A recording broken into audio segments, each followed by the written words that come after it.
सूजी और बेसन के लड्डू कई बार बनाए भी होंगे, खाए भी होंगे, लेकिन आज जो मैं सूजी बेसन के लड्डू बनाने का तरीका बताने वाली हूँ, बहुत आसान है। अगर आपने कभी भी ये लड्डू नहीं बनाया है, तो पहली बार में आप बिल्कुल परफेक्ट लड्डू बना पाएंगे और बिल्कुल सॉफ्ट दानेदार लड्डू बन करके तैयार होंगे।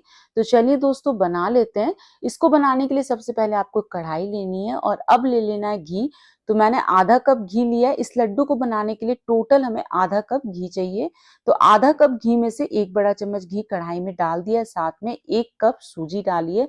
सूजी आप इस लड्डू के लिए कोई सी भी ले सकते हैं। अब आपको क्या करना है, गैस की फ्लेम को लो करना है और लो फ्लेम पर सूजी को लगातार चलाते हुए भुनना है। तो बस इसी बात का ध्यान रखिएगा, सूजी को मीडियम फ्लेम पर या हाई फ्लेम पर मत भूनिएगा। अगर आप मीडियम या हाई फ्लेम पर भूनेंगे तो सूजी का कलर बहुत ज्यादा चेंज हो जाएगा और सूजी अच्छे से भुनेगी भी नहीं, थोड़ी थोड़ी कच्ची रह जाएगी, तो लड्डुओं का टेस्ट बहुत ही खराब आएगा। अब मुझे सूजी को भूनते हुए 10 मिनट हो चुके हैं, तब भी आप देखिए इसका कलर बहुत ज्यादा चेंज नहीं हुआ है, क्योंकि मैंने इसे लो फ्लेम पर भुना है। तो बिल्कुल ऐसा ही कलर हमें सूजी का चाहिए और इसमें से अब बहुत अच्छी सी खुशबू भी आने लगी है और इसका टेक्सचर भी बिल्कुल लाइट हो गया है।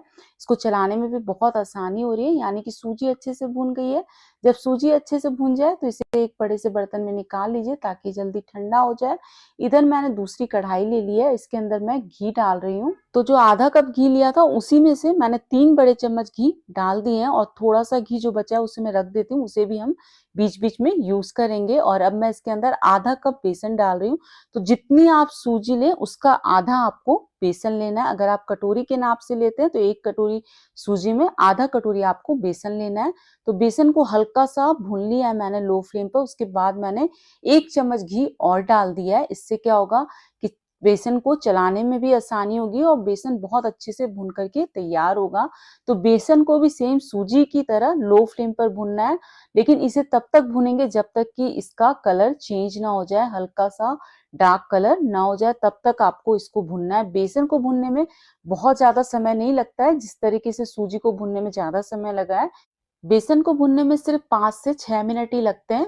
बस आपको इसी बात का ध्यान रखना है कि इसे लगातार चलाते हुए भूनना है। और अब आप देखिए इसका कलर चेंज होना शुरू हो गया और इसमें से भी बहुत अच्छी खुशबू आने लगी है। तो इस समय आपको क्या करना है, गैस को बंद कर देना है। और गैस को बंद करने के बाद अब इसमें जो सूजी हमने भुनी थी वो इसके अंदर डाल देंगे और इन दोनों चीजों को अच्छे से मिक्स कर लेंगे। तो मैंने दोनों चीजों को अच्छे से मिक्स कर लिया है। तो चलिए अब इसे साइड में रखते हैं और इधर हम दूसरी कढ़ाई लेंगे, इसके अंदर डालेंगे चीनी। तो मैं इसके अंदर 1.5 कप चीनी डाल रही हूँ। तो जितना आपने सूजी और बेसन लिया उतनी ही आपको चीनी लेनी है। तो मैंने 1 कप सूजी ली थी, आधा कप बेसन लिया था, तो इसलिए मैंने 1.5 कप चीनी ली है और 1.5 कप ही इसके अंदर पानी डाला है।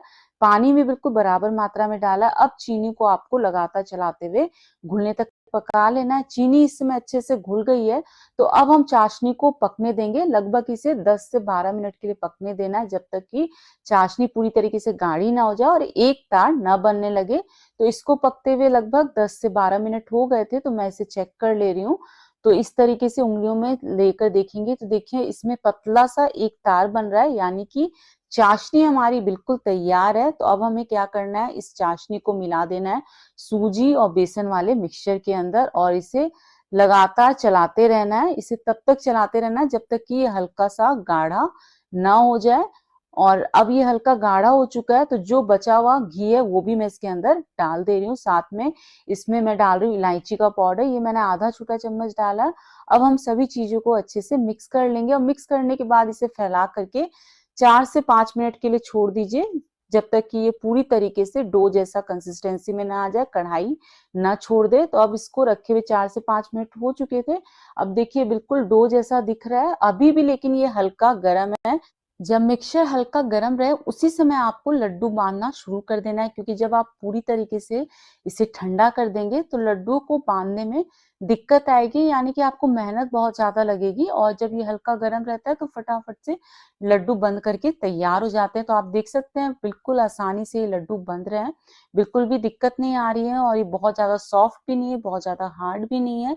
तो मैंने सारे लड्डुओं को बना लिया। अब मैं इसे पिस्ते की कतरन से गार्निश कर दे रही हूँ। तो फ्रेंड्स, हमारे सूजी बेसन के लड्डू बन करके तैयार है। आप आराम से इसे 10 से 15 दिन तक स्टोर करके रखें, खराब नहीं होंगे।